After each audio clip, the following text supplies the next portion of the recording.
Hello विद्यार्थी मित्रों, हूँ पटेल महेंद्र भाई।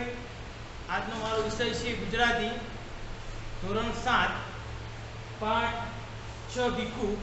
आज पाठ है આપણે અડધો પાઠ જે છે એ અગાઉ સમજ્યા હતા કે લેખક પોતે પોતાના કિસ્સાની અંદરથી બચેલા જે 3 પૈસા છે એ જે ભિખારી જે શ્રી છે એના પિક્ચર પાત્રની અંદર નાખે છે, ખખડવાનો અવાજ આવે છે, તરત જ બાળકને કંઈક ખાવાનું મળ્યું છે સંજય બાળક માને પૂછે છે કે માં કંઈ ખાવાનું છે, લાવ જોઉં।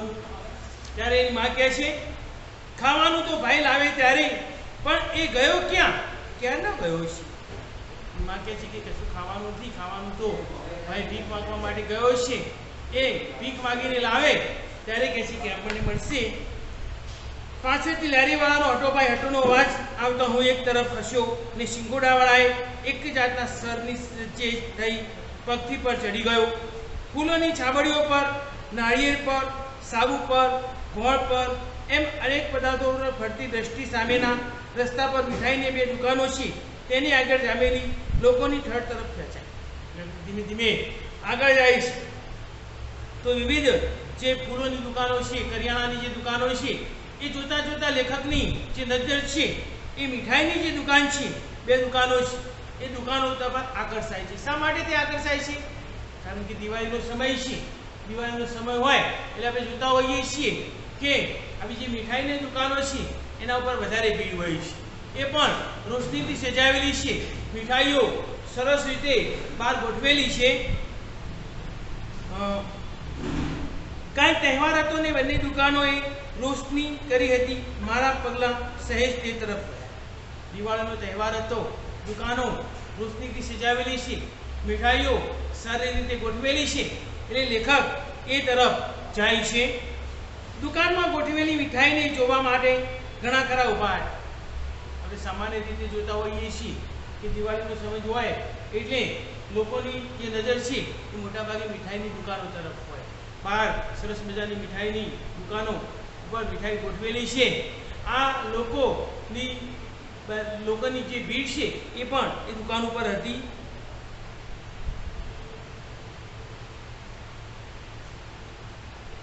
દુકાનોમાં ગોઠવેલી મીઠાઈઓ જોવા માટે ઘણા ખરા ઊભા હતા। કેટલીક પારસી ભાઈઓ મીઠાઈની ખરીદી કરતી હતી। મીઠાઈ ગોઠવેલી છે એ જોવા માટે ઘણા લોકો કેવી કેવી મીઠાઈ છે એ જોવા માટે ત્યાં સામે ઊભેલા છે અને એક પારસી ભાઈ મીઠાઈ ખરીદી રહી હતી। પણ સૌથી દૂર ખૂણામાં એક નાનો 10-12 વર્ષનો છોકરો અત્યંત તૃષ્ણાથી અનિમેષ દ્રષ્ટિએ મીઠાઈના થાળ તરફ, ખાસ કરીને સૌથી આગળ પડેલા જલેબીના ચકચકિત ગુંચરાઓ તરફ જોઈ રહ્યો હતો। લેખક જોઈએ છે બધા લોકો મીઠાઈ જોઈ રહ્યા હોય છે, કોઈ ખરીદે છે પારસી સ્ત્રીઓ। આ લેખકની નજર અચાનક દૂર ઉભેલો એક જે ગરીબ જે છોકરો છે એ આ મીઠાઈની જે મીઠાઈઓ ગોઠવેલી છે એના પર નજર રાખી રહ્યો છે અને એમાં ખાસ કરીને આગળ પડેલી જે જલેબી છે એ જલેબીના ચકચકિત ગુંચરાઓ પર એની નજર અનિમેષ એટલે અનિમેષ દ્રષ્ટિ એટલે કે આંખનો પલકારો પણ લાવ્યા વગર સ્થિર નજરથી જોવું એને અનિમેષ દ્રષ્ટિ કહેવાય। અનિમેષ દ્રષ્ટિથી આ જે ભિખારીનો જે છોકરો છે, એક છોકરો છે એ અનિમેષ દ્રષ્ટિથી આ જલેબીના ગુંચરાઓ તરફ જોઈ રહ્યો છે। અચાનક મેં એને જોયો। લેખક જોઈએ છે છોકરો ક્યારનો અનિમેષ દ્રષ્ટિથી એક પણ આંખનું પલકારો માર્યા વગર આ જલેબી તરફ જોઈ રહ્યો છે। ભક્તિભાવથી જાણીને દ્રષ્ટિ ચોંટી ગઈ રહી હતી। કોઈ ભક્તિભાવથી આમ નજર સ્થિર થઈ હોય એવી નજર એની સ્થિર થયેલી છે। એના અંગ પર એકે સાજું લુગડું ન હતું। લેખક આ છોકરાનો સ્થિતિ કેવી છે તો એના શરીર ઉપર ફાટેલા તૂટેલા લુગડા પહેરેલા છે, એકે લુગડું સાજું ન હતું। એના ચહેરા પર આશા, નિરાશા કે એવા કોઈ જાતના ભાવ ન હતા।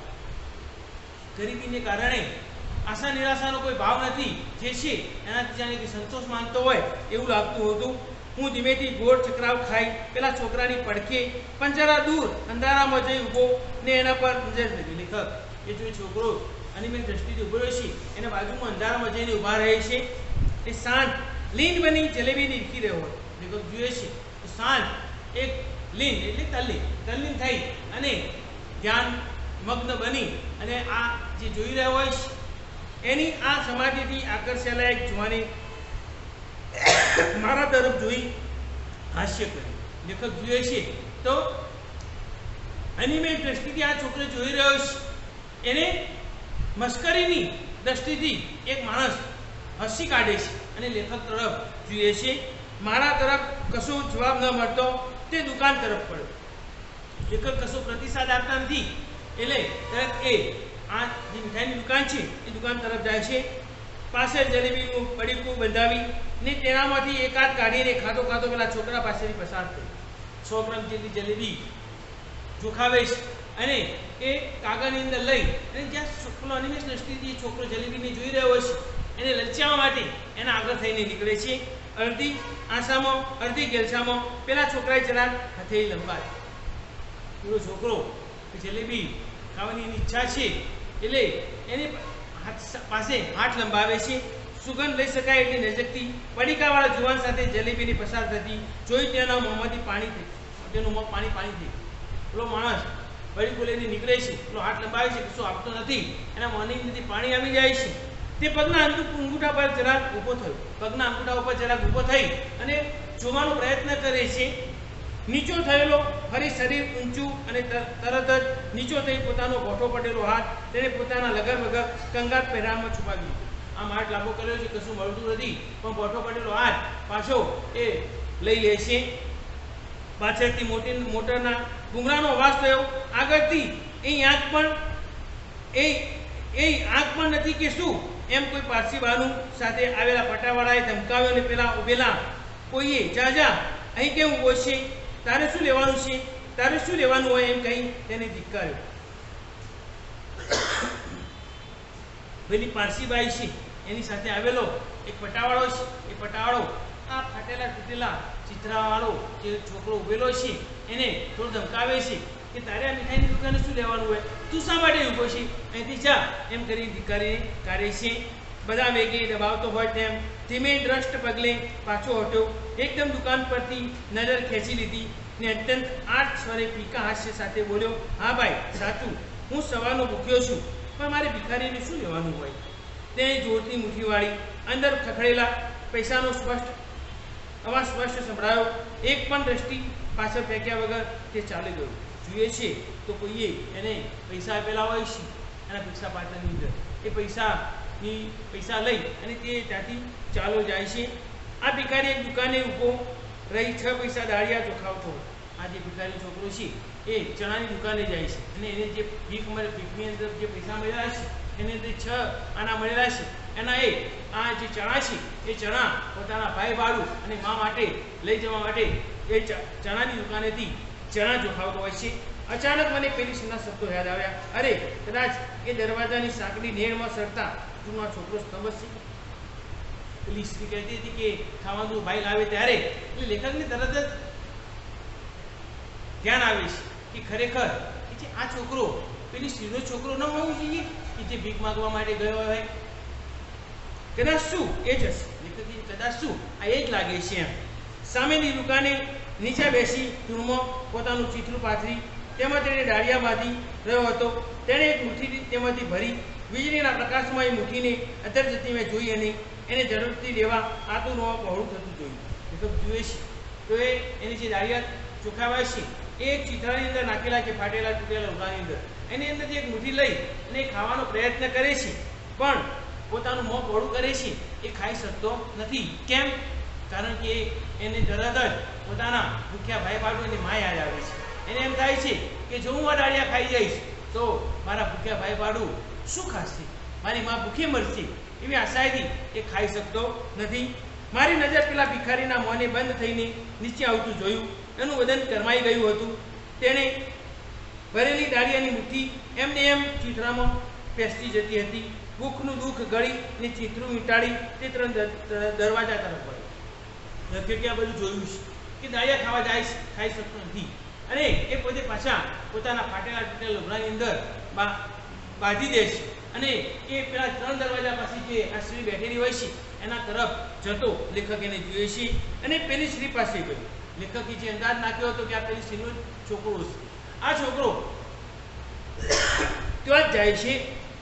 પેલા છોકરા એને વળગી પડ્યા.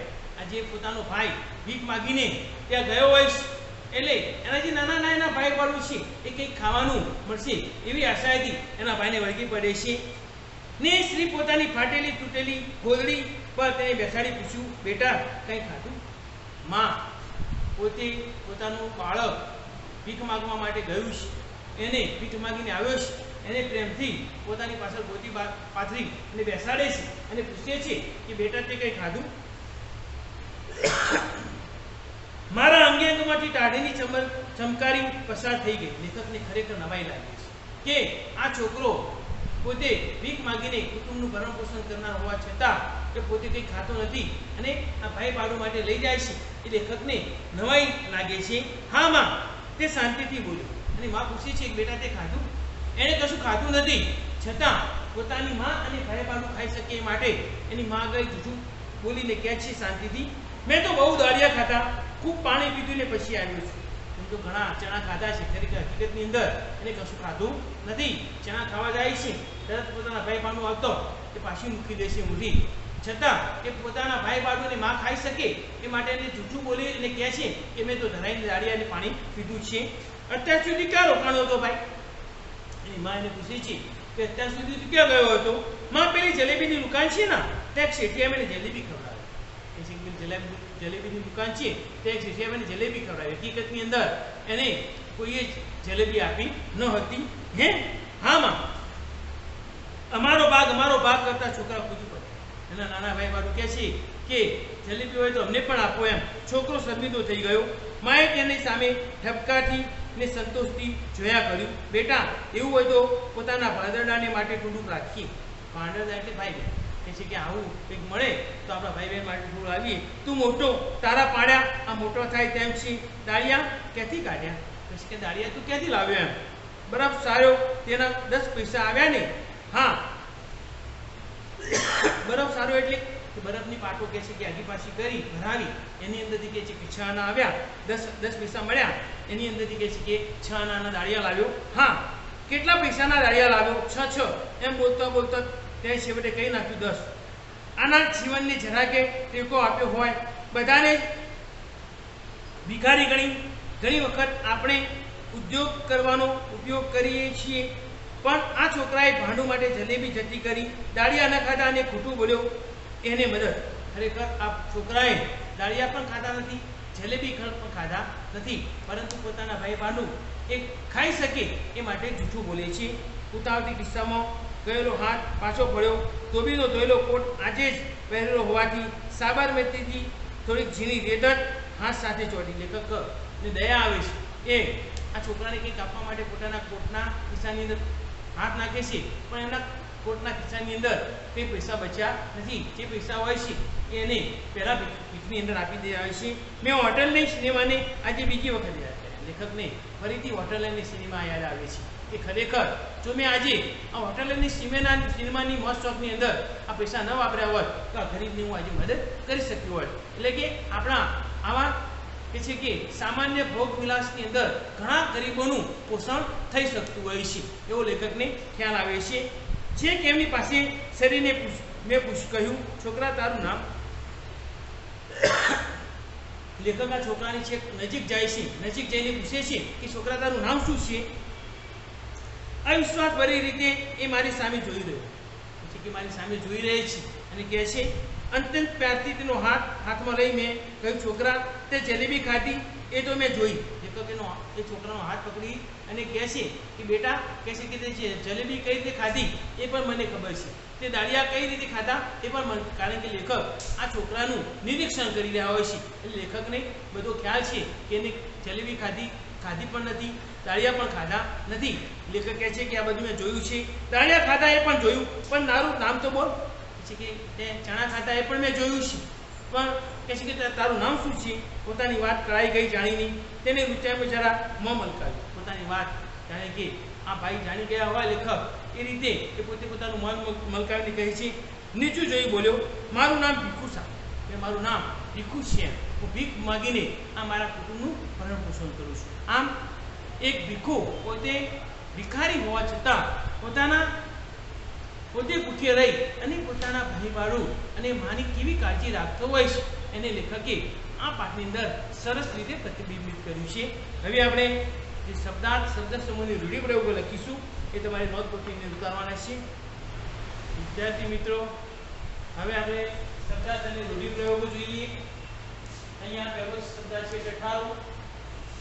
સામાન્ય આંજવા માટેનો દેખાવ, પબકો તો ભીડ, કમાન ધનુષ્ય જેવા વળાંકવાળી રચના, કંગાળ એટલે ગરીબમાં ગરીબ, રહેમ દયા સરિયામ બધા માટે જાહેર, સહજ એટલે સ્વાભાવિક, સોફર અંગત ઉપયોગમાં આવતો ડ્રાઈવર, ઉગાડી લેવું બચાવી લેવું, આપણા ફાફડું એટલે ગભરાયેલું, દયામૃત દયા ઉપજાવી તેવું, જુલમ તો ત્રાસ, જીવન દોરી આવરદા, ભદ્ર અમદાવાદમાં આવેલ ભદ્રના કિલ્લાનો વિસ્તાર, વિનાશ તો મોજ મજા, કૃષ્ણ ઈચ્છા, અનિમેષ એટલે મટકું માર્યા વિના, લિંગ એટલે એક દાન અને ગેલછા એટલે ધૂન, દ્રઢ મક્કમ, સ્તંભ એટલે થાંભલો, વદન એટલે ચહેરો, ભાદરરા એટલે નાના ભાઈ બહેન.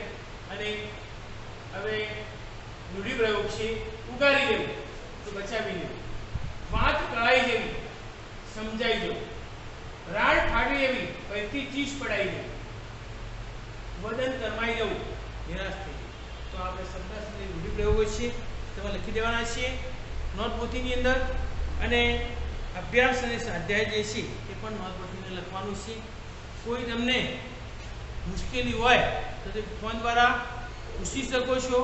કોઈ તકલીફ હોય, કોઈ ખબર ન પડી હોય તો ફોન દ્વારા કોન્ટેક્ટ કરી શકો.